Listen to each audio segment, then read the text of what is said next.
नमस्कार. माझ्या अंतरंगामध्ये मी प्रमिला आपणा सर्वांचं मनःपूर्वक स्वागत करते. तर आपण गृहिणी असो किंवा पुरुष मंडळी असो, कुणीही असो, काम हे प्रत्येकालाच करावं लागतं. कारण कामाशिवाय कुठलाही माणूस आपला चरितार्थ चालवू शकत नाही. ही जगातली 100% सत्य गोष्ट आहे. एकतर तो काम तरी करेल, नाहीतर स्वतःचा स्वाभिमान विकून भीक मागून तरी जगेल. परंतु घरातली कामं असू देत किंवा ऑफिसामधली कामं असू देत, कुठल्याही कामाचा स्ट्रेस हा येतोच.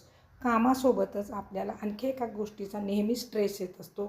ती गोष्ट म्हणजे आपली नाती असतात किंवा आजूबाजूला घडणाऱ्या घटना असतात किंवा एखाद्याचा अचानक कुठल्याही कारणानं जर मृत्यू झाला किंवा काय झालं तर आपल्याला त्या गोष्टीचं म्हणजे कुठं ना कुठं तरी टेन्शन येतच राहतं. तर अशा टेन्शनच्या कालावधीत काय होत असतं तुम्हाला सर्वांनाच माहीत असेल, की कुणाकुणाचं डोकं दुखतं, कुणाकुणाला म्हणजे चक्कर आल्यासारखी होते. त्यामुळं जेव्हा अशा कारणाकरता आपण डॉक्टरांकडे जातो, तेव्हा डॉक्टर सजेस्ट करतात, की बी-पी चेक करूया म्हणून. मग जेव्हा बी-पी चेक केला जातो, तेव्हा एकतर तो जास्त तरी झालेला असतो किंवा तो कमी तरी झालेला असतो. ह्या 2 गोष्टी आपल्याला माहीत असतात. अशावेळी आपण स्वतःची काळजी घेतच नसतो. नुसतं काम, काम आणि काम या गोष्टीकडेच आपलं लक्ष असतं. तर मग नंतर काय होतं, की घटना गंभीर स्वरूप धारण करतात. कधी-कधी सौम्य अटॅक येऊन गेलेला देखील कळत नाही आणि आपण पूर्वीसारखंच आता मला देखील काम करायचं आहे. हल्ली असं झालं, की 35 नंतरच अटॅकची लक्षणं लोकांमध्ये दिसायला लागलेली आहेत. हे बदलत्या काळाचं, बदलत्या जीवनशैलीचं आणि मॉडर्न जी लाईफ लोकं जगतात त्याचं हे अतिशय उत्तम उदाहरण म्हणजे बी-पी वाढणं किंवा शुगर कंट्रोलमध्ये न राहणं. बी-पी आणि शुगर या गोष्टी अशा झालेल्या आहेत, की लोकांना वाटतं, की ताप थंडीचेच लक्षण जणू काही आपण ताप थंडीच आहे इतकं ते आता नॉर्मल झालेलं आहे. तर अशावेळी म्हणजे बघा आता हा मी व्हिडिओ बनवते याच्यामागचं कारण पण असं आहे, की अटॅकनं जाणारी आमच्या जवळची असतील किंवा तुमच्या जवळची असतील कुठलीही असतील लोकं, तर ती 100% त्या अटॅकमुळं गेलेली आपल्याला दिसून येतात आणि अशावेळी आपण काय करतो, हळहळ व्यक्त करतो.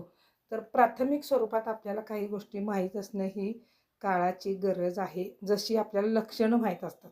झोपेत पण माणसाला अटॅक येतो, अंघोळ करताना पण येतो, जेवताना पण येतो. अचानक गाडी चालवताना पण छातीत दुखायला लागतं, जबडे जड व्हायला लागतात. अशी काही प्राथमिक लक्षणं आपल्याला ठाऊक असतात. परंतु जर ही लक्षणं माहीत असताना देखील आपण जर काळजी नाही घेतली, तर स्वतःचा जीव धोक्यात घालणं होतं किंवा त्याहीपेक्षा पलीकडे जाऊन मी असं म्हणेन, की काही लोकं या अटॅकमुळे गेलेली देखील आहेत. सौम्य स्वरूपातला अटॅक देखील तुम्हाला डॉक्टरांच्या अंडर ऑब्झर्वेशन ठेवायला गरजेचा पडतो. म्हणजे डॉक्टर तसं तुम्हाला सजेस्ट देखील करत असतात. तर ही घटना कुणाच्याही बाबतीत घडू शकते. आपल्याला स्वतःचा बी-पी किती आहे हे स्वतः आपण घरी चेक करू शकतो. समजा तुम्ही व्यायाम करत असाल तरी देखील टेन्शनमुळं माणसाला अटॅक येऊ शकतो. अचानक कुठल्याही गोष्टीचं टेन्शन येऊ शकतं. माणूस कितीही स्ट्रॉंग असला तर अशा काही घटना असतात, की ज्या आपल्याला पूर्णतः हतबल करून जातात.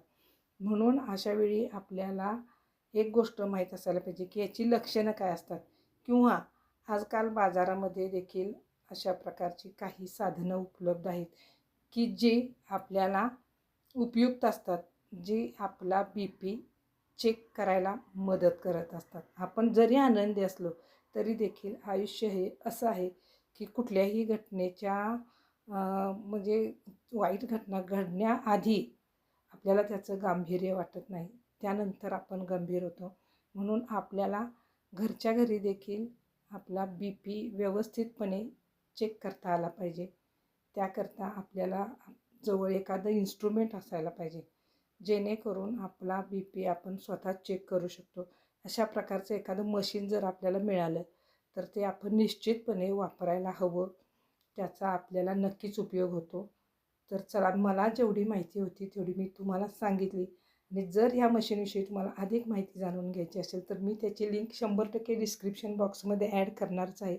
ह्या मशीनची मी सगळी माहिती घेतली तेव्हा माझ्या लक्षात आलं, की ही मशीन आपल्या घरी असेल तर आपल्याला बी पीची सिम्पटम जाणवली किंवा अटॅकची असतील तरी देखील आपण आपला बी पी चेक करून तात्काळ ॲम्ब्युलन्स मागवू शकतो किंवा आपल्या घरच्यांना त्याची कल्पना देऊन ती देखील आपल्याला मदत करू शकतात किंवा आपण एकटे राहत असो तरी देखील आजूबाजूच्या लोकांना कल्पना देऊन लगेच आपल्याला मदत मिळू शकते आणि आपण आपल्या प्राण धोक्यात घालण्यापासून वाचवू शकतो.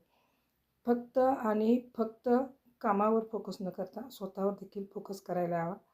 तर ही माहिती ऐकल्याबद्दल धन्यवाद.